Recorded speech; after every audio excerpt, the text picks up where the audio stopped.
ஏழரை சனி அப்படின்னு சொல்லி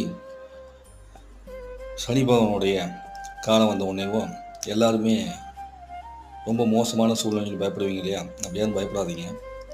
ஏன்னா எல்லாருக்கும் ஒரே மாதிரி பலன் இல்லை. ஒவ்வொரு ஜாதகத்திலையும் சனி பகவான் பிறக்கும்போது எங்கே உட்காந்துருக்காரோ அதை பொறுத்து கோச்சார சனி பகவான் வரும்போது அவங்களுக்கு பலன் நடக்கும். யாராவது ஜாதகத்தையாவது பாதிப்பான சூழ்நிலையில் சனி பகவான் இருந்தால் மட்டும்தான் அது அவங்களுக்கு பெரும் பாதிப்பை ஏற்படுத்தும். அதே நேரத்தில் ஜாதகத்தில் நல்ல பலன்களை கொடுக்கக்கூடிய அமைப்பில் உங்களுக்கு சனி பகவான் அமர்ந்திருந்தார் அப்படின்னா அந்த ஏழரை சனி காலத்தில் உங்களுக்கு நன்மையே நடக்கும். அதனால் இனிமேல் யாருக்காவது ஏழரை சனி வந்துருச்சு, அர்த்தாஷ்டம சனி வந்துருச்சு, அஷ்டம சனி வந்துருச்சு அப்படின்னு எடுத்தோடனே பயப்படாமல் உங்கள் ஜாதகத்தை தெளிவாக ஆராய்ந்து பார்த்து அதற்கப்புறமா முடிவை எடுக்கிறதுக்கு பாருங்கள். இறைவனை நம்புங்க, எல்லாம் நல்லதே நடக்கும். நன்றி, வணக்கம்.